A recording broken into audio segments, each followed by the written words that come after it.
ఈ ఈ ప్రభుత్వం కాపు వ్యతిరేక ప్రభుత్వం అని అనటంలో కాపునాడు ఏమాత్రము రెండో ఆలోచన లేకుండా మేము ప్రకటిస్తా ఉన్నాం. ఎందుకంటే కాపుల సమస్య ఏ రోజు కూడా అంటే వాళ్ళు వాగ్దానాలు ఇచ్చిన తెలుగుదేశం పార్టీ 2014లో ఎన్నికల మేనిఫెస్టోలో ఇచ్చిన వాగ్దానాలకి అమలుపరచమని చెప్పి మేము ఉద్యమం చేస్తే దాని మీద మా కేసులు పెట్టి మమ్మల్ని నేరస్తులుగా అంటే వాగ్దానం ఇచ్చిన చంద్రబాబు ప్రభుత్వం నేరస్తులు వాళ్ళయ్యి ఉండి అవి అడిగినందుకు మమ్మల్ని నేరస్తులుగా చిత్రించి మా మీద కేసులు పెట్టిన సంఘటనలు చేసింది అప్పట్లో.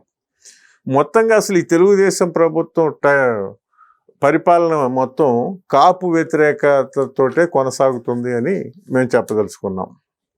ఎందుకంటే గ్రామాల్లో ఈరోజు చూస్తే కాపులు చాలా సామాన్యమైన కాపులు చాలా రకాల ఇబ్బందులకు గురవుతూ ఉన్నారు. అలాగే రాజ్యాధికారం విషయంకి వస్తే గతంలో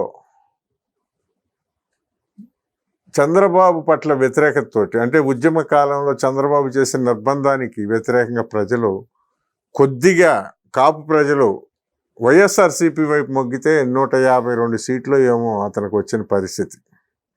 అలాగే పవన్ కళ్యాణ్ రాజకీయాల్లో ఉండి కూటమి ప్రభుత్వంలో భాగమయ్యి కాపులందరూ తనకు చేయమని చెప్పి కోరి కాపులు కూటమి వైపు మొగ్గితే వీళ్ళకి 168 సీట్లు వచ్చిన పరిస్థితి మనం చూస్తూ ఉన్నాం.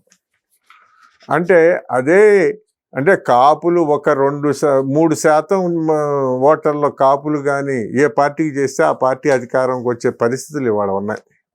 అలా అధికారం సాధించుకోవడానికే కాపులు కావాలి కానీ కాపుల సమస్యలు తీర్చడంలో మాత్రం ప్రభుత్వాలు వెనకంజేస్తుంది. ఇది అక్కడ వైఎస్ఆర్సీపీనా టీడీపీనా కాదు, ఎవరైనా కూడా అదే పద్ధతి అవలంబిస్తూ ఉన్నారు.